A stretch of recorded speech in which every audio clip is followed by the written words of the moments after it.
200 years after the Spanish conquest, a priest named Francisco Ximenez lived in a Guatemalan town called Chichicastenango.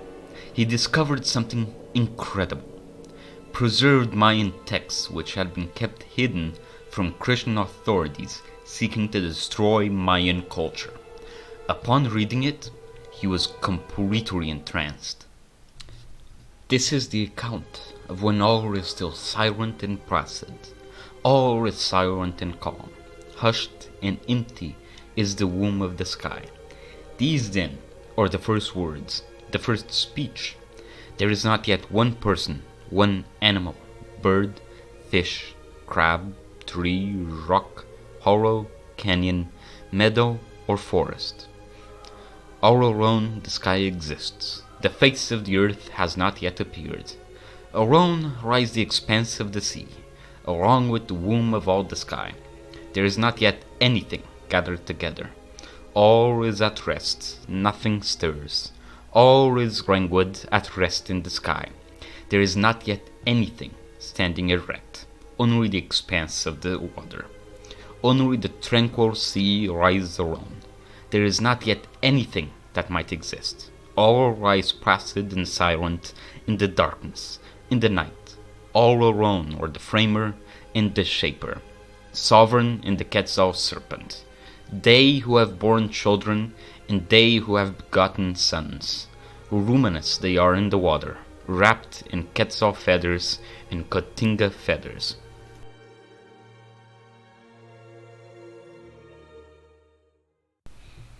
Francisco, upon finishing his copy, presumably returned the Popol Vuh to the town, and his work would unfortunately fall into obscurity. That is, until 1941, when Adrian Racine discovered the now long-dead priest's manuscript at Newberry, Chicago. Adrian's rediscovery is why we both know of its existence and of so much of the Mayan civilization. And that is our story today, the history of the Mayan culture and where they come from, and their near extinction at the hands of the Spanish. They mostly inhabited the southern region of Mexico, all of Guatemala and Belize, and the western portions of Honduras and El Salvador, along with the entirety of the Yucatan Peninsula. And our earliest records of them date back to the pre-classic period, meaning all the way back to the year 2600 BC. And before we begin, it should be noted that it is believed that the Popol Vuh was written in the mid-16th century by an unknown group of Mayan nobles who were seeing their homeland conquered by the Spanish. This video is the story of the world told through Mayan lens in their very own story as well.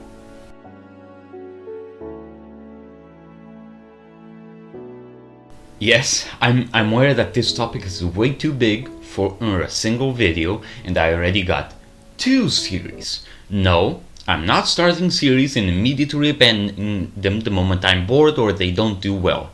The voices tell me to do this, so I'm doing this.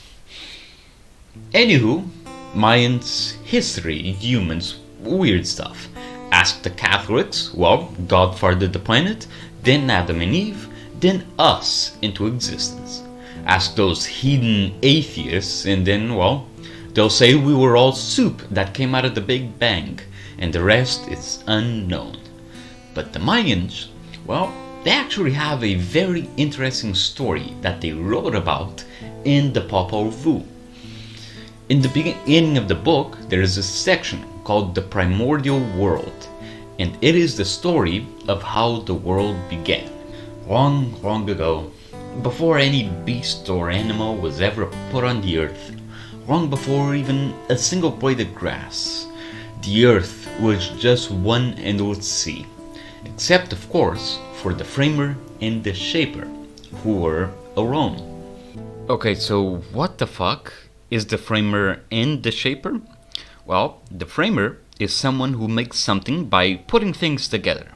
And the shaper, well, it's someone who makes something by modeling it. These two gods are the most commonly mentioned ones when talking about the Mayan creation myth. And their Mayan names are Tza and Beitar. I only read these words, alright? But we can kinda infer some things about how humanity was created by the names of these gods alone. The framer built the frames, our general structures, I guess, and the shaper molded them into how we're supposed to look, which means that the matter needed for animals, whatever kind they are, already existed. This in contrast to the Catholic creation truth, where we were just shot out of nothing from God's butthole. Yes, that's how it is. Don't fact check me. I know I'm right, as always.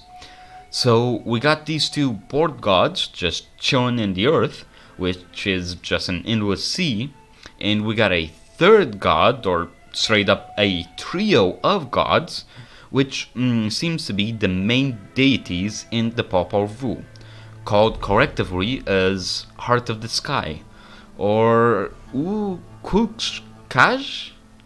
My lord.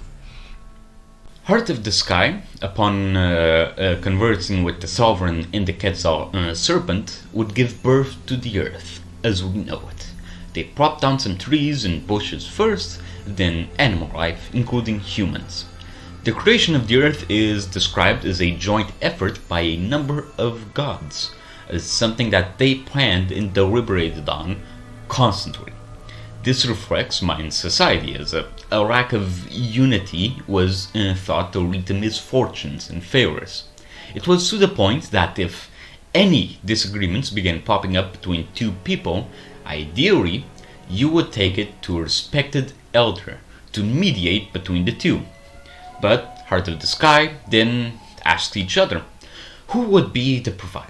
When will there be dawn for everyone? Basically, they established the cultural laws of the Mayans and how the observable space outside the planet works. Yeah, I guess what the laws of nature are. And then, with just the word Earth, from our planet, out came the ground, the continents. They said mountains, and out came the mountains. In an instant, we got our wonderful green floating rock. They created afterwards all the animals native to the American continent. Rattlesnakes, deer, serpents, the goddamn birds. But then the gods were disappointed. They asked all the animals they made to speak out and worship them. But all they could hear were squeaks, roars, and other nonsensical noises that food made. And the gods didn't really like that, like at all. Like, according to the Popol Vuh, they told the animals that they made, you can't speak? Well, go fuck yourself. You're no longer sleeping in nice places, you won't worship us, and your TV privileges are revoked. And your calling? Well, is to die and be eaten. I guess no one told the gods to give the animals a voice box. But regardless, the gods started thinking of a new creature to worship. So they grabbed mud and dirt and made a mud person. Which didn't work. Because it's mud. The damn thing just collapsed. So they went back to the drawing board. How? How do we make a creature to worship us, serve and provide for us? And they came up with a second attempt. Instead of a mud person, a wood person. Made out of wood and maize. And it fucking worked. The wood people began spreading and occupying the earth. They spoke as well. But there was another problem. These wood bastards didn't worship the gods. Or were alive at all. They functioned as robots apparently. So a few divine strikes and some wipeouts, and the woody people were dead and crushed to dust. With the animals the wood people were taking advantage of, coming to take advantage of them and wreak some vengeance of their own. And back to the drawing board the gods went. Third time's the charm, right? Well, third time is the charm. Finally, the gods were able to create humans in all our sexy glory. We spread right toward people, bond each other to multiply, and most importantly, we worship the gods. And that's that. That is how humans were created. There are some other interesting stories which I might make a video on. For example, the story of the hero twins who were born into a human mother and who, after defeating the lords of the underworld, were given godhood and brought out into space, and they became the moon and the sun, respectively. The Popol Vuh is one of the most fascinating books I've read. It's got a heck of a flow to its narrative that I can't even begin to break down. Because, I'm not a nerd who learned how grammar works.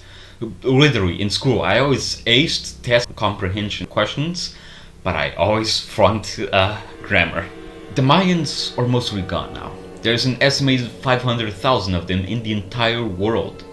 But their history has only recently begun to be unearthed. We learn more about them each day through new studies, research and excavations.